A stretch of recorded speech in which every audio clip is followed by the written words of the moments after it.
तुम बेताल हो। तुम्हें पृथ्वी और इंसानों की सुरक्षा के लिए बनाया गया है। अरे घंटे की सुरक्षा। जैसा ही कन्नड़ इंडस्ट्री से कांतारा पार्ट 1 आया है, वैसे ही बॉलीवुड की तरफ से एक थामा मूवीज आया जो कॉमेडी ड्रामा से भरपूर है। ये मूवीज़ भी तबाही तोड़ कमाई अब करने वाली है और कर भी रही है। ये मूवीज़ पूरी तरह से एक बेताल के ऊपर बेस्ड है। ये जो बेताल है वो डिटो वो इंसानों की तरह ही दिखते हैं, सिर्फ उनके जब वो गुस्सा करते हैं तब उनका दोनों का साइड का 2 दांत से बाहर आ जाता है। बस इतना ही फ़र्क है उनमें और बेतालों में।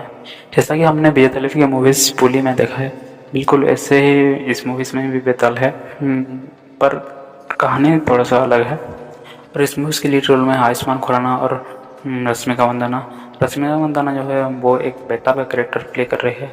जैसे कि वो बेताल है और आयुष्मान खुराना इंसान है, फिर भी दोनों के अंदर प्यार हो जाता है और वो प्यार में क्या क्या करने वाली है इस मूवीज़ में दिखाया गया है। जैसा कि इस मूवीज़ में नवाजुद्दीन सिद्दीकी इस मूवीज़ में विलन का रोल प्ले कर रहे हैं, लेकिन मज़ा तो तब आता है जब वरुण की एंट्री होती है, वो भी भेड़िया के रूप में।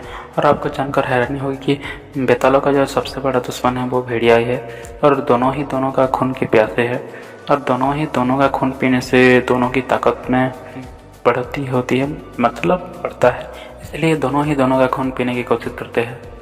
और मूवीज़ के एंड में अंशुमान जो है पूरी तरह से बेताल का रूप ले चुके हैं और बेतालों का सरदार बन चुके हैं नवाजुद्दीन को हराकर, और उनको एक गुफा में बंद कर दिया है। जैसा कि पहले हमें दिखाया गया था वो एक गुफा के अंदर थे, क्योंकि वो इंसानों का खून पीने की कोशिश कर रहे थे, इसलिए उनको एक गुफा में बंद करके रखा था।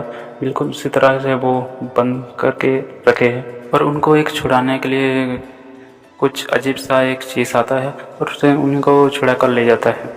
जब ये बात सभी बेतालों को पता चलती है तब बेतालों के जो गुरु थे वो आयुष्मान खुराना से बोलते हैं कि तुम अगर भेड़िया का खून पीकर आ सके तो तुम उससे बदला ले सकते हो, यानी कि उनसे लड़ सकते हो, लेकिन तुम अगर भेड़िया का खून नहीं पी सकते तो तुम उससे नहीं लड़ पाओगे, क्योंकि वो इंसानों का खून पीकर बहुत ही शक्तिशाली बन चुका होगा।